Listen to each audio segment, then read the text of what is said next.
and welcome to another episode of The Pebble. And I am here with my amazing friend Lacie. And I hope you had the opportunity to see her with us before. If not, go back. It's worth it. She is for real. She really knows environmental science. And we were just talking about it's time to take this seriously, guys. The earth is mad.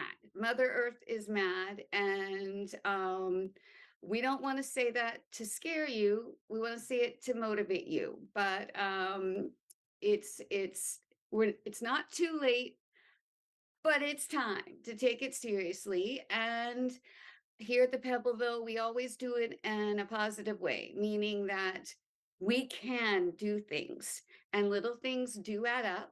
Like, yes, it does matter if you turn off your water when you brush your teeth. And even don't care about how much it matters if everybody does it. Just add it up how much it matters if you turn off your water. Okay. That is tons of water over the course of your lifetime. You can save water. You don't have to think about, well, what if nobody else does? It matters if you do. So that's what we're going to focus on. And I promise you, I do. So that's times two. And I promise you, Lacie does. So that's times three. So if you do it, we got three people saving tons of gallons of water right there. And Lacie here is going to give you three things that you can do right away that are going to start making the earth a safer, healthier place for the rest of us to live. Because the earth is going to go on. The problem is the earth might not be going on for us. Okay. So let's make it last in a beautiful, healthy place for us, our children, our grandchildren, and generations. And with that, and the positive note, because we're the Pebble, I'm turning it over to the beautiful Lacie. Hi, everyone. I'm really happy to be here. Thank you for inviting me back. Of course. This probably won't be super long, which is okay because we all got a lot to do, right? Okay.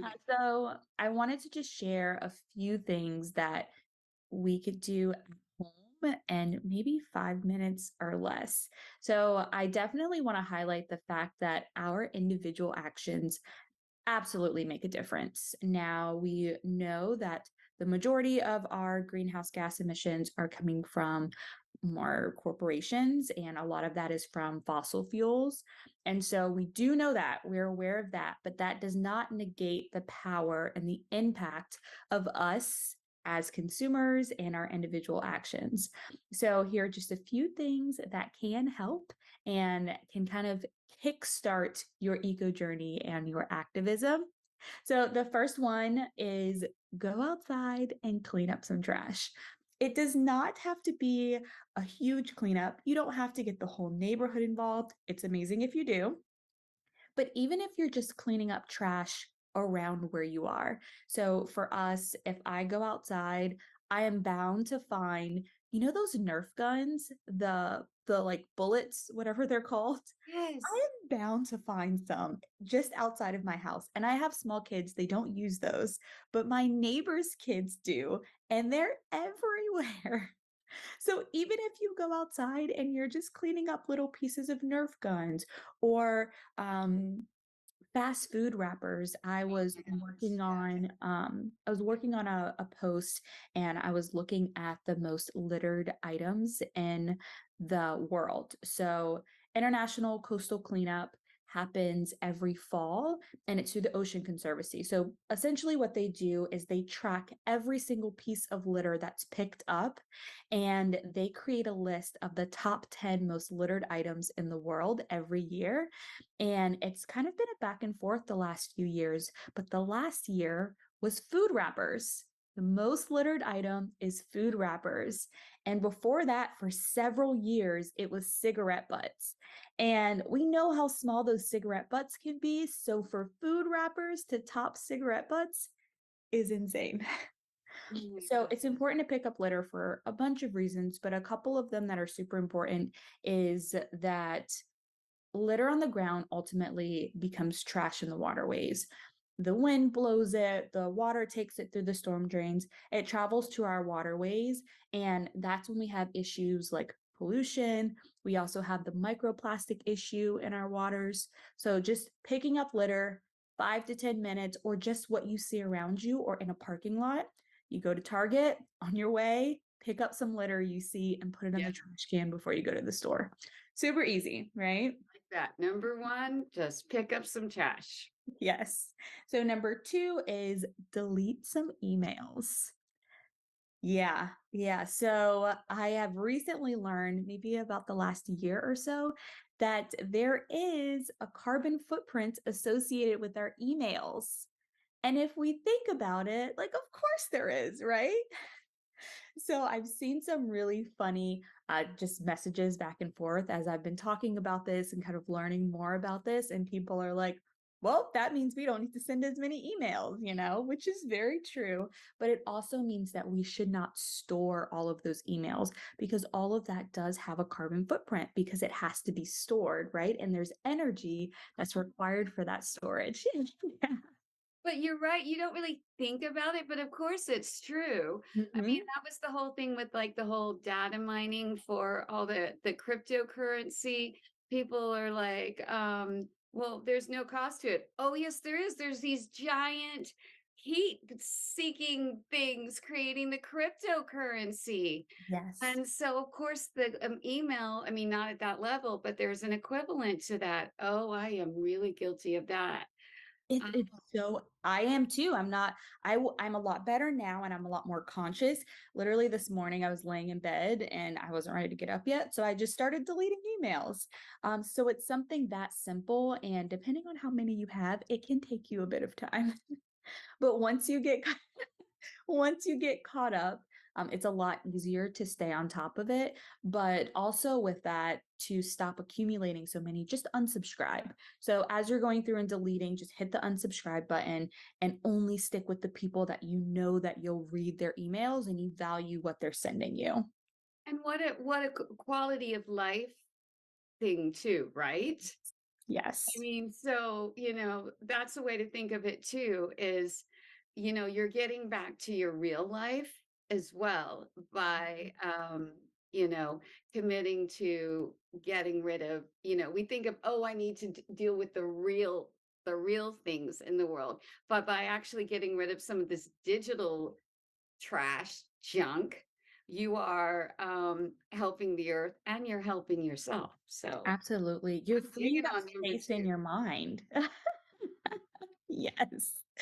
Yeah, you're freeing up space in your mind too. It's when we see those little the little notifications that they put above your email to tell you how many, whether or not we realize it, it's a bit stressful. It really is. I know it. I know it. When I see the number really big Yes. on my phone, it Mhm. it Yes, that's what you feel. that's And that's the face I make. yes, there is peace. I promise you, there is peace. So not only, like you said, not only planet positive, but mentally there is peace when you don't see that number there. When you open your email and all of it's red or it's just blank. Now that's a big one if it's blank. No, I think that's awesome, and it's such a little thing to do, and to think Mhm. that it's actually creating a larger benefit. I mean, that's awesome. Yeah, it's really cool. So the last one that I have, number 3, is also super simple. You can do it from bed, and that's look up what you can actually recycle. And I feel like on our last talk, we talked about this a little bit. Touched on it a little bit because I was Yeah. surprised by something in my new home area that wasn't recyclable, Mhm. which was that some of the soda boxes, you have to be careful because they're not considered cardboard. They're considered plastic covered paper. And so Yeah. I have to be very aware, and I'm trying to be more careful of of things that I purchase now. Oh, I love that. That's that behavior change piece that takes place when you do something that simple. So, recycling is so interesting, and we could have like an entire talk, several talks about We should. recycling. We will have a future one dedicated to recycling. Um, So one of the things that's interesting is it's very driven by the market, and also the companies that run that particular recycling. So what may be recyclable in one area may not be recyclable in another area. And I'm more specifically talking about the United States. If you have people outside the United States, it may be a little bit different. But for example, the city that I live in, the things that I can recycle are actually different than what the people in the next city over from me can recycle. And so I could be visiting the other city or visiting a friend, and they may be able to recycle things I can't, or vice versa. And so it's so interesting when we think about that and we think about how we're a transient people and we move from place to place. So looking up what we can recycle and being sure about it is super important to reduce that contamination. Because if we have a high contamination rate with our recycling, it's actually just still sent to the landfill. And so then we're wasting money, we're wasting time, we're double paying for the items Yeah. essentially, and it's still not being recovered and it's still not being able to be repurposed and reused like we intended. Another thing I learned too is how important it is that it's clean. Yes. Like a lot of places do take pizza boxes, but you have to make sure that the part that had the cheese on it is out and it's only the external box. And if you just throw out the whole thing and the cheese is in it, and then the cheese contaminate, like it can end up messing up a whole lot Mhm. of the recycling, and then things that would have been recyclable end up being tossed into the landfill because they were contaminated by, I mean, it's a big deal. And as you said, they're all private companies. There's not like a recycling service that's provided by the government or Right. something. So they each have their own rules because really they are sort of a middleman to, they go overseas, most of Mhm. them, Mhm. and they get sold Mhm. basically. And so they have rules there, like you said, we at some point should actually do an educated discussion on the recycling because it's kind of wild.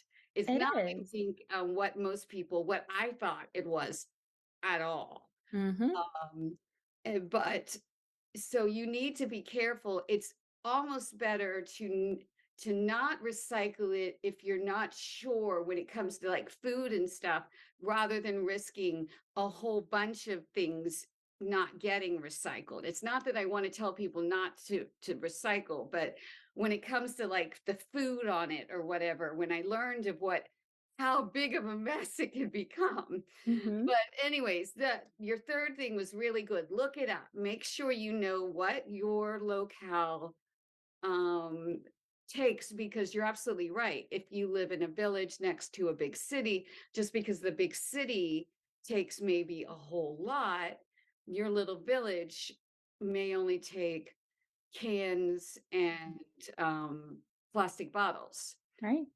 and not newspapers or not broken down boxes, or they might not take plastic bottles. I mean, it's so great tip. So to review, Mhm. number one is We are making sure that we are cleaning up litter around us or even on our way to the store. But when right, we see litter on the ground, we're picking it up. picking it up. And number two is Delete at least 10 emails and try to keep your email inbox down when it comes to your unread messages. awesome. And then number three is we're going to look up what our local, the one we just discussed, what our local recycling is. Mhm. Those are great tips, guys, and none of those take more than 5 minutes each. You know, um, just take a little bag with you, a puppy bag or something, when you're going for a walk, even, and just pick up a little trash along the way. You know, you see it. Everybody hates it. Be a part of the solution. That is being the pebble. And the other two are a little bit of a Google search or a little time on your email. And you know you're on your phone anyway. Come on now. I know I am. I know I am. So, those are amazing, easy tips, Awesome. Lacey. I really appreciate it. And that's exactly what we're trying to do here at the Pebble because I know one of the reasons why I started it is because I was suffering from the big overwhelm, just like Mhm, everybody else. And there's a million things that we suffer from the overwhelm, and including the environment. Yeah, we all want to fix it. And it seems impossible, right? Like, oh, whatever, you can get where it's like, what can I do? You mhm, can do this. Just like I said about the toothbrush and turning off the water. mhm, These things will make a difference. Will they fix it tomorrow? No, but they will make a difference. And if you commit to making a difference, that changes the trajectory. And it's just like a boat on the sea, okay? Even the slightest difference puts you in an entire different place on the earth. And that's all we're asking you to do. You don't have to worry about what anybody else does. Because if you've ever looked at the plotting of a boat on the sea, the slightest little you're going somewhere else. mhm. So now, if everybody does that, yeah, it's insane. It's amazing. And that's what I'm hoping for, right? But I know it's hard to believe that everyone else is going to do it. So I'm just asking you to do your part. That's all. And Lace, like I said, and Lacey's doing her part, and I'm doing my part. So you can count on at least three, right? Right. Three. And we gave you three tips times three, we're at nine. How about all right. Thank you guys very much for tuning in to another episode of The Pebble. You are helping to make the world a better place. Go out there and be a pebble. I'm a pebble. She's a pebble. Don't you want to be a pebble too? That's my new little spin off of the pepper I thing. love that. And if you enjoyed it, please press the subscribe button and tell your friends, and let's make this a movement. Okay. Y'all take care. Thanks so much. Bye now.